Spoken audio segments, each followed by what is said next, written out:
Most people think freedom is something you gain later, after the promotion, after the savings account, after the right opportunity finally shows up. But that belief alone already tells me something about you. It tells me you're still negotiating with the system instead of exiting it. Because here's the uncomfortable truth nobody likes to say out loud. If freedom were coming later, it would have already shown up by now. You've been patient, you've been consistent, you followed the rules, and somehow the finish line keeps moving, not because you're doing something wrong, but because the system is designed to reward compliance, not escape. And the most dangerous part isn't the work, it's the waiting. Waiting trains you to accept delay as normal. Waiting turns hope into a leash. Waiting convinces you that endurance equals progress. It doesn't. Endurance without leverage is just slow exhaustion. And most people never realize that's what's happening to them. They don't feel trapped. They feel responsible. They feel like adults. They feel like they're doing the right thing, which is exactly why the system doesn't need bars or guards. It runs on guilt, obligation, and just enough comfort to keep you from panicking. Let me explain something clearly. The system doesn't need you to fail. It needs you to stay. Failure creates rebellion. Staying creates stability. That's why the system rewards effort but caps upside. It praises hustle but punishes independence. It celebrates discipline as long as that discipline is pointed inward, not outward. Think about it. You're encouraged to improve yourself, get more efficient, wake up earlier, optimize your habits, but you're never encouraged to question the structure you're optimizing inside of.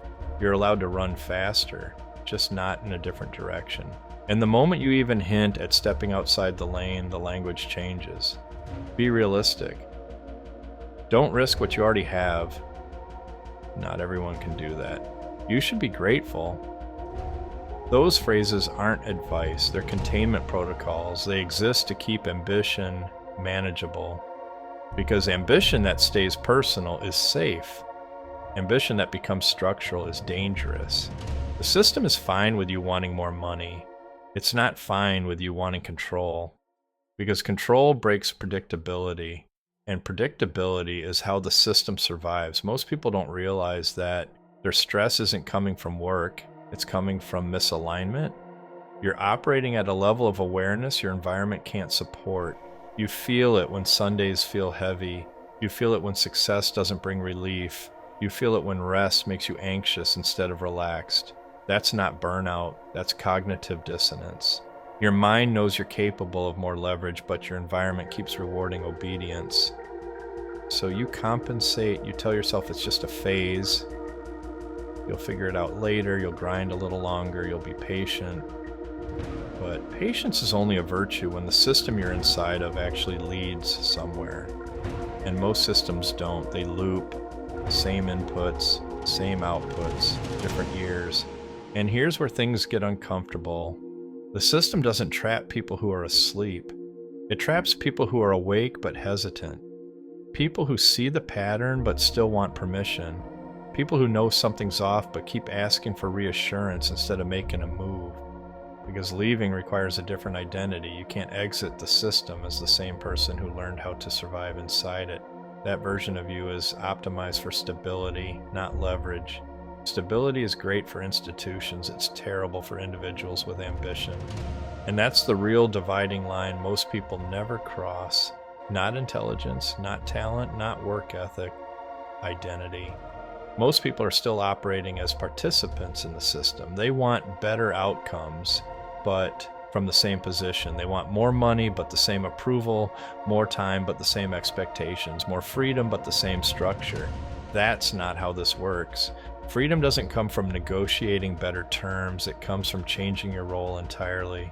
Employees negotiate, owners design, participants comply, architects decide, and the system does everything it can to keep you identifying as a participant. Because the moment you stop seeing yourself as someone who fits, you start asking different questions. Why am I trading time for capped income? Why does my upside depend on someone else's permission?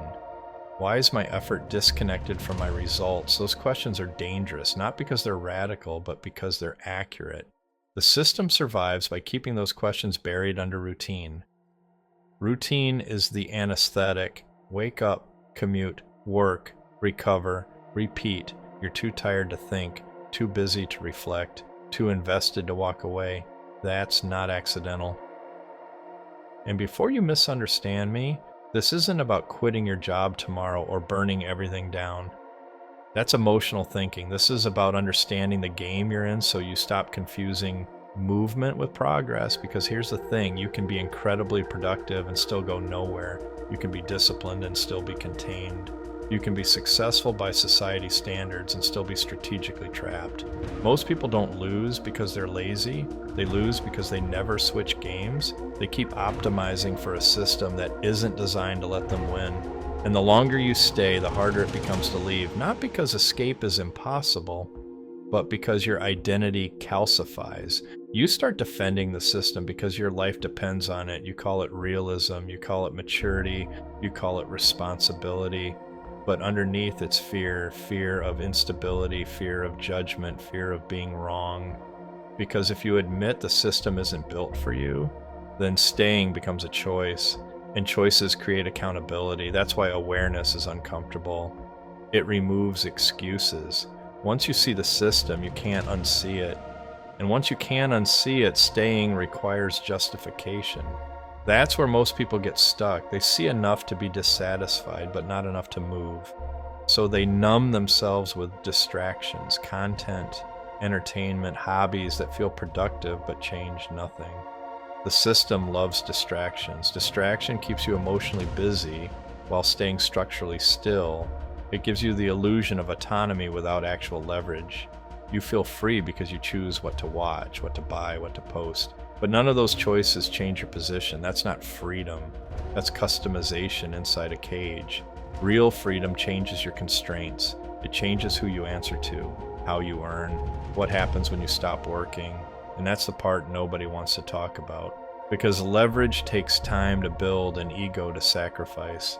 At first, leverage looks like instability, less certainty, less validation, more responsibility, which is why most people retreat back into comfort the moment things feel unclear. They mistake uncertainty for danger. But uncertainty is where upside lives. The system trains you to avoid uncertainty because uncertainty makes people uncontrollable. Predictable people are easy to manage. Unpredictable people are not, and unpredictability is exactly what leverage creates. If your income depends on your presence, you're predictable. If your value compounds without you, you're dangerous. That's why the system glorifies hard work but downplays ownership. It praises effort because effort keeps you busy. It discourages leverage because leverage reduces dependence. And dependence is the currency of control. Most people don't want freedom. They want comfort with upside. They want safety plus more. That combination rarely exists. Freedom is trade-offs. You trade certainty for autonomy, approval for self-trust, immediate rewards for long-term control. And that trade scares people because once you stop asking for permission, you lose excuses. No boss to blame, no system to hide behind, no structure to lean on, just outcomes. That's why most people who wake up don't leave. They linger, they complain, they intellectualize, they consume content like this and nod along, but nothing changes. Because awareness without action becomes another form of comfort. It feels productive, it feels sharp, it feels like progress, but it isn't. The system doesn't care what you know, it cares what you do. And here's the most important thing to understand. The exit is not a door, it's a process. You don't escape the system by rejecting it. You escape it by outgrowing it, by building something parallel, by shifting from consumption to creation, from participation to ownership, from dependence to leverage, quietly, gradually, strategically, no announcements, no rebellion, just positioning. That's how people actually leave. They don't fight the system, they make it irrelevant. And that starts with one decision most people never make. Stop optimizing for approval. Approval keeps you small. Approval keeps you safe. Approval keeps you contained. Leverage doesn't ask to be liked. It asks to be useful.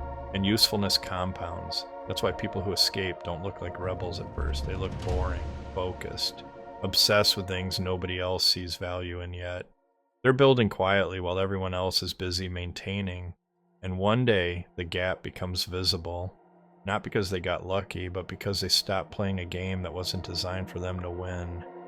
If this video makes you uncomfortable, that's a good sign. It means you're close.